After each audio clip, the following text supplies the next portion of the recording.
మీ మీద కూడా చాలా కేసులు పెట్టాడు. మిమ్మల్ని కూడా చాలా తీవ్రంగా ఇబ్బంది పెట్టిన సందర్భాలు ఉన్నాయి కదా. అసలు ఏం కేసులు అవన్నీ? జగన్ రెడ్డి నన్ను చూస్తే భయపడ్డాడు అని నేను అనుకుంటా. ఎందుకంటే మీరు అంటే ఇయర్స్ నుంచి మిమ్మల్ని రప్పించారా? మీరు వచ్చిన టైంలో మిమ్మల్ని పట్టుకొని అరెస్ట్ చేశారు? ఆ టైంలో జగన్మోహన్ రెడ్డికి అంత సీన్ లేదు, నన్ను రప్పించి అంత సినిమా లేదు జగన్మోహన్ రెడ్డికి. నేను నా తల్లిగారికి ఆరోగ్యం బాగాలేకపోతే నేను వస్తే అక్కడ కాపు కాసి నన్ను లుకౌట్ నోటీస్ ఇచ్చి అరెస్ట్ చేసే ప్రయత్నం చేశాడు. కానీ జగన్మోహన్ రెడ్డికి అంత సినిమా లేదు. నేను యూఎస్ ఉంటే నన్ను రప్పించి ఇక్కడ అరెస్ట్ చేసే అంత సినిమా జగన్మోహన్ రెడ్డి మొహానికి లేదు. ఎందుకంటే జగన్మోహన్ రెడ్డి అనేవాడు ఒక రాజకీయ ఉగ్రవాది. రాష్ట్రాన్ని రాజకీయంగా ఏ రకంగా అభివృద్ధి చేయాలి అనే ఆలోచనలో ఆలోచించాడు. రాష్ట్రంలో ప్రజల్ని ఇంకే రకంగా అట్టడుగు తోసేయాలి, ఏ రకంగా వాళ్ళని పూర్తిగా సర్వనాశనం చేసేయాలి, ఈయనేసే ఎంగులు మెతుకుల మీద వాళ్ళు బతకాలి అని ఆలోచించే వ్యక్తి జగన్మోహన్ రెడ్డి. మీ మీద లుకౌట్ నోటీసులు వేయడానికి అంటే మీరు ఏం నేరం చేశారు? ఏం నేరం చేసే జగన్మోహన్ రెడ్డి చేసిన అరాచకాలన్నీ బయటపెట్టాం. అదే ఆయనకు నేరంగా అనిపించింది. ఎందుకంటే వాస్తవాలు బయట పెడితే తట్టుకోలేడు కదా జగన్మోహన్ రెడ్డి. జస్ట్ ఇప్పుడు సోషల్ మీడియాలో పెట్టడం తప్పైంది అంతేనా? ఇంకెక్కడైనా మీరు ఏముంది, ఇట్లా మీలాంటి వాళ్ళకి ఇంటర్వ్యూలు ఇచ్చినప్పుడు జగన్మోహన్ రెడ్డి ఇష్టం ఉన్నట్టు తిట్టారు? ఎవరిని తిట్టడం అవసరంలా. జగన్మోహన్ రెడ్డి మేము తిట్టాల్సిన అవసరం. వాళ్ళ పార్టీ వల్ల సొంత చెల్లె తిట్టింది. జగన్మోహన్ రెడ్డి పచ్చి ఎదవా అని చెప్పి సొంత చెల్లె షర్మిలని చెప్పింది. జగన్మోహన్ రెడ్డి ఒక నరహంతకుడు అని చెప్పి ఆయన సొంత చెల్లె చెప్పింది షర్మిలమ్మ. జగన్మోహన్ రెడ్డి తల్లిని ఎక్కడ చంపేస్తాడు అని చెప్పి తల్లి విజయమ్మ కూడా పారిపోయి అమెరికాలో కూర్చుంది. అర్థమైంది? జగన్మోహన్ రెడ్డి క్యారెక్టర్ అది. జగన్మోహన్ రెడ్డి గురించి ఎవడో ఎక్కువ ఏం చెప్పాల్సిన అవసరం లేదు, బయట వాళ్ళు ఎవరు మాట్లాడాల్సిన అవసరం లేదు. కన్న తల్లి, సొంత చెల్లి, వాళ్ళ సొంత బాబాయ్ కూతురు, వాళ్ళ కుటుంబ సభ్యులే జగన్మోహన్ రెడ్డి ఎంత పచ్చి ఒక మనిషి కూడా, అంటే ఒక మనిషి రూపంలో ఉన్న మానవ మృగుడు అని చెప్పేసి ఖచ్చితంగా వాళ్ళ కుటుంబ సభ్యులే చెప్తున్నారు. ఇంకా మనం పెద్దగా మాట్లాడాల్సిన అవసరం ఏం లేదు. మరి ఆ టైంలో అంటే ఇది జరిగి దాదాపుగా ఒక 1 year అవుతుంది కదండి మీ మీద కేసులు పెట్టి? నా మీద 13 కేసులు పెట్టాడు. మొన్న డిసెంబర్లో నేను వచ్చినప్పుడు నన్ను అరెస్ట్ చేయడానికి ప్రయత్నం చేశారు. ఖచ్చితంగా కోర్టులో కూడా మేము ఛాలెంజ్ చేసాము. లుకౌట్ నోటీస్ పాస్ చేశారు. పాస్పోర్ట్ లాగేసుకున్నాడు. పాస్పోర్ట్ కూడా తెప్పించాం మళ్ళీ. అంటే ఎన్ని రకాలుగా ఏ రకంగా ఇబ్బందులు చంద్రబాబు నాయుడు గారు లాంటి మహానాయకుడినే అరెస్ట్ చేసి జైల్లో పెట్టే అంత సైకో జగన్మోహన్ రెడ్డి. మాలాంటి వాళ్ళు ఎంత ఆయనకి నథింగ్, రైట్? మేమేం రాజకీయంగా యాక్టివ్ లేము. మేమేంటంటే జస్ట్ సోషల్ యాక్టివిస్ట్గా ఆంధ్రప్రదేశ్ రాష్ట్రంలో జరిగే అరాచకాలన్నీ కూడా ప్రజలకి వివరించే ప్రయత్నం చేస్తాం, ప్రజలు చూపించే ప్రయత్నం చేస్తున్నాం. మీరు యూట్యూబ్ ఛానళ్ళు, ఇప్పుడు శాటిలైట్ ఛానల్ ఏ రకంగా అయితే అక్కడ జరిగే సన్నివేశాలు చూపించాలనుకుంటున్నారో అక్కడ ఛానళ్ళన్నీ బ్లాక్ చేస్తున్నారు. మాలాంటి వాళ్ళు ఆ ఇష్యూస్ అన్నీ మేము ప్రజలకి పరిచయం చేస్తుంటే ప్రజలు ఖచ్చితంగా చూసి అమ్మో ఇది జరుగుతుందా ఆంధ్రప్రదేశ్ రాష్ట్రంలో అనుకుంటున్నారు. మిమ్మల్ని ఆపగలిగారేమో, యూట్యూబ్ ఛానల్ ఆపగలిగారు, శాటిలైట్ ఛానల్ ఆపగలిగారు. మమ్మల్ని ఆపే దమ్ము జగన్మోహన్ రెడ్డికి లేదు కదా. మాకంటూ మేము వింగ్ ఏర్పరచుకున్నాము, మాకంటూ ఒక ప్లాట్ఫామ్ని ఏర్పరచుకున్నాము. సో ఆ ప్లాట్ఫామ్ ద్వారా ప్రజల దగ్గరికి వెళ్ళి ప్రజలకి జగన్మోహన్ రెడ్డి వల్ల ఆంధ్రప్రదేశ్ రాష్ట్రం ఎట్లా సర్వనాశనం అయిపోతుంది, ఏ రకంగా రాష్ట్ర భవిష్యత్తు ప్రశ్నార్థకం అయిపోతుందో చెప్పే ప్రయత్నం మాత్రమే చేశాం. ఆ క్రమంలో జగన్మోహన్ రెడ్డి ఓర్చుకోలేక మా మీద కేసులు పెట్టి మమ్మల్ని భయపెడదాం ప్రయత్నం చేశాడు. ఉల్టా భయపడాల్సిన మేము కొట్టిన దెబ్బ అల్లల్లాడిపోయి 11 సీట్లు వచ్చి మూల కూర్చున్నాడు. ఎన్ఆర్ఎల్ వచ్చి ఆంధ్రప్రదేశ్ రాష్ట్ర ఎలక్షన్స్లో చేసిన క్యాంపెయిన్కి ఎన్ఆర్ఎల్ ఎంత బలంగా వైఎస్ఆర్సీపీ కాన్స్టిట్యున్సీస్లోకి వెళ్ళి వైసీపీ ఓటర్లకి ఏ రకంగా జగన్మోహన్ రెడ్డి వాళ్ళని మోసం చేశాడని వివరించే ప్రయత్నం చేసాం. దానిలో సక్సెస్ అయ్యాము. ఆఖరికి వైసీపీ ఓటర్లే జగన్మోహన్ రెడ్డిని చీగొట్టి వైసీపీ ఓటర్లే జగన్మోహన్ రెడ్డికి ఓటు వేయకుండా ఓడిస్తే అది మా సక్సెస్ అని మేము అనుకుంటాం. ఎన్నడూ లేని విధంగా ఈసారి 2024లో ఎన్ఆర్ఐల ఓట్ పర్సెంటేజ్ కూడా చాలా పెరిగింది. ఓయా, అంటే ఎన్ఆర్ఐల ఓట్ పర్సెంటే కాదమ్మా. ఇక్కడ ఏంటంటే సిచ్యుయేషను, 2 తెలుగు రాష్ట్రాల్లో చదువుకున్న వాళ్ళు ఎప్పుడూ కూడా బయటకు వచ్చి ఓటేయరు. హాలిడే వచ్చిందంటే ఎంజాయ్ చేస్తారు వాళ్ళు.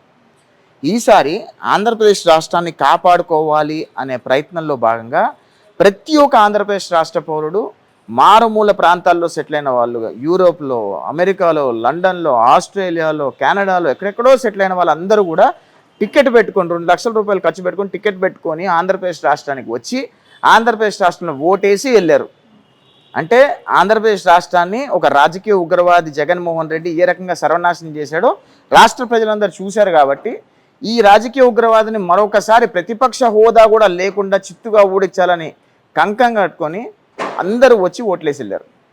ఆంధ్రాలో ఉన్న ఇక్కడ సెటిలర్స్ కూడా అందరు వెళ్ళి గట్టిగా ఉండి 10 వరకు ఉండి ఓట్లేసి వచ్చారు కదా. సో రాష్ట్రాన్ని కాపాడుకునే ప్రయత్నం ప్రజలు చేశారు. రాజకీయ నాయకులు ఏం చేసింది లేదు.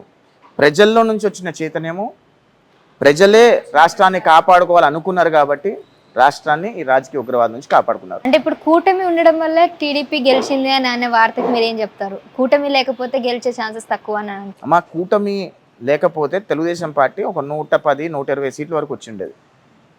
పవన్ కళ్యాణ్ ఒక 5-6 సీట్లు గెలిచి ఉండేవాడు. బీజేపీ ఏం గెలిచి ఉండేది కాదు.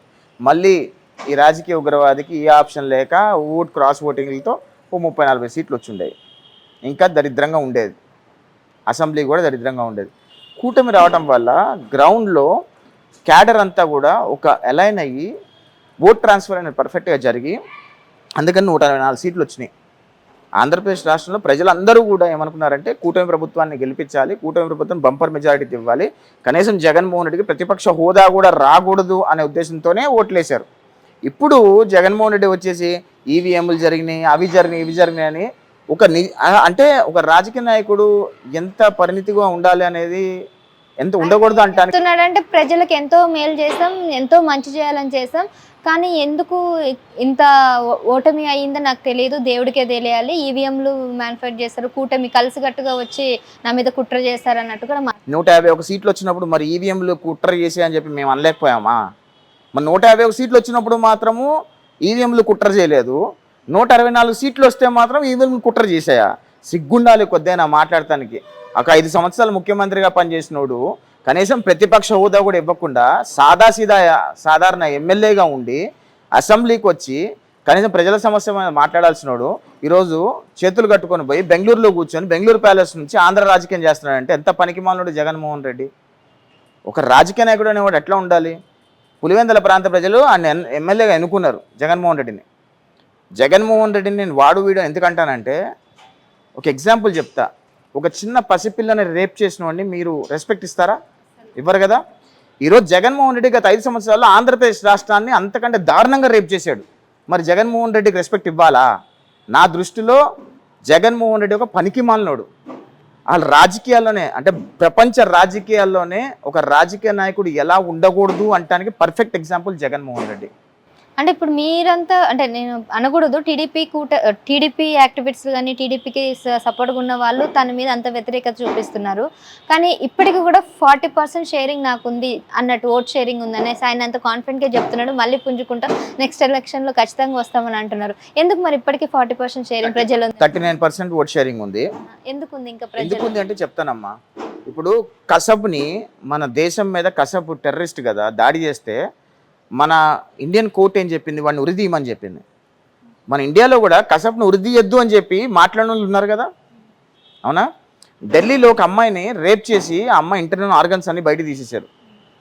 ఆ అబ్బాయి మీద కూడా ఉరిశిక్ష చేయమని చెప్పి కోర్టు చెప్తే వాడిని ఉరిశిక్ష చేయొద్దని చెప్పి అడ్డుకున్న వాళ్ళు కూడా ప్రజలు ఉన్నారు కదా. మరి ఇక్కడ దిశ ఇన్సిడెంట్ లో వాళ్ళు ఎన్కౌంటర్ చేస్తే ఎందుకు ఎన్కౌంటర్ చేశారు? ఉన్నాయి కదా. మరి అట్లాంటి వాడు అంటే అంత ఆ మనస్తత్వం ఉన్న ప్రజల మధ్యలో జగన్మోహన్ రెడ్డి 39% ఓటింగ్ రావడం అంటే తప్పేం ఉంది చెప్పండి? ఆయన మైండ్ సెట్ లానే కొంతమంది ప్రజలు ఉండుంటారు, తప్పేం లేదు దానిలో. ఆంధ్రప్రదేశ్ ఇంకా 39% మంది ఉన్నారు. తప్పేముందమ్మా దానిలో? తప్పేముందంటున్నా నేను. ఇప్పుడు ఒక రేపిస్ట్ రేప్ చేస్తే సరే బాగానే ఉంది, రేప్ చేశారు అని అనేవాళ్ళు ఉన్నారు, ఇది తప్పు అనేవాళ్ళు కూడా ఉన్నారు. మరి బాగానే ఉంది అని అన్న వాళ్ళని ఏమనాలి? వాళ్ళని వాళ్ళ మానసిక పరిస్థితి సరిగ్గా లేదు అనాలి కదా. అదే అనుకోవాలి ఈరోజు. ఇంకా ఆంధ్రప్రదేశ్లో వైసీపీకి సపోర్ట్ చేసే కొంతమంది ఇంకా ఉన్నారు, దాని డౌటే లేదు, ఉన్నారు.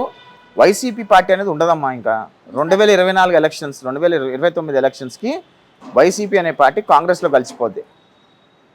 కాంగ్రెస్ అధికారంలోకి వస్తారు 2029కి, సెంట్రల్లో అధికారంలోకి వచ్చే ఛాన్సెస్ చాలా చాలా మెండుగా ఉన్నాయి. సో జగన్మోహన్ రెడ్డి ఏం చేస్తాడంటే కాంగ్రెస్లో వైఎస్ఆర్ కాంగ్రెస్ పార్టీని కలిపేసి, ఎందుకంటే కేంద్రంలో కాంగ్రెస్ ప్రభుత్వం వస్తుంది కాబట్టి ఈయన కేసులకి లాలూచీగా నా పార్టీని మీ దానిలో కలిపేస్తున్నాను, నా మీద కేసులు ఎటు వెళ్లకుండా చూడండి అని ఒక లాలూచీ వ్యవహారం చేసుకుంటాడు కాంగ్రెస్తో.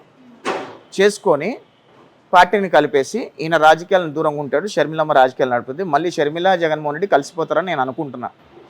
ఇప్పుడు అంత ఇష్టం ఉన్నట్టు తిట్టుకున్న వాళ్ళు మళ్ళీ వాళ్ళు కలుస్తారని మీరు ఎలా? రాజకీయాల్లో బద్ధ శత్రువులు, శాశ్వత మిత్రులు అనే వాళ్ళు ఎవరు ఉండరమ్మా, అర్థమైందా? ఏదైనా సరే నాకు తెలిసి షర్మిల జగన్మోహన్ రెడ్డి కాంప్రమైజ్ అయిపోతారు, వైసీపీని తీసుకొచ్చి కాంగ్రెస్లో కలిపేస్తారు. జగన్మోహన్ రెడ్డి దూరంగా ఉంటాడు, షర్మిల రాజకీయం చేస్తుంది, షర్మిల జగన్మోహన్ రెడ్డిని కాపాడుతుందేమో అని నేను అనుకుంటున్నా. సరే, ఇంకొకటి ఇప్పుడు మీ మీద లుకౌట్ నోటీసులు వేశారన్నారు కదా, సో ఇక్కడ నడుస్తుందా కేసులో? తీసి క్వాష్ చేశారు, కోర్టు మొట్టికాయలు వేసి మరీ క్వాష్ చేశారు. కాల్ చేశారు. ఇప్పుడు ఎటువంటి ఏం కేసులు లేదు, లేవు. ఏం లేదు. నెక్స్ట్ ఇప్పుడు మీరు పార్టీలోకి వచ్చే అవకాశం ఏమైనా ఉందా ఫర్దర్ గా? ఇప్పుడు కాకపోయినా పార్టీలోకి వచ్చి అఫీషియల్ గా? నాకు రాజకీయాల్లో పెద్ద ఆసక్తికరమైన ఏం లేదు, పోటీ చేయాలని ఏం లేదు. ఒకవేళ బాబు గారు కనుక అవకాశం ఇస్తే, లోకేష్ బాబు గారు అవకాశం ఇస్తే తప్పకుండా పోటీ చేస్తా. తప్పకుండా ప్రజాక్షేత్రంలో నుంచే ఒక ఎమ్మెల్యేగానే పోటీ చేసి గెలిచి వచ్చి అసెంబ్లీలో నా వాణి వినిపించే ప్రయత్నం చేస్తా. తెనాలి నుంచి ఎక్కడ కుదిరితే అక్కడ. ఇప్పుడైతే మీకు ఎటువంటి ఆలోచన లేదు, కానీ ఫర్దర్ గా ఏమైనా వాళ్ళ ఆహ్వానం పలికితే వచ్చే అవకాశం? తప్పకుండా బాబు గారు కానీ లోకేష్ గారు కానీ మీ అవసరం ఉంది, మీరు వచ్చి ఇక్కడ పోటీ చేయండి అంటే కనుక తప్పకుండా పోటీ చేస్తా. Right sir. సో అయితే ఇప్పుడు ఇంకా ఈ జగన్ది టీడీపీది పక్కన పెడితే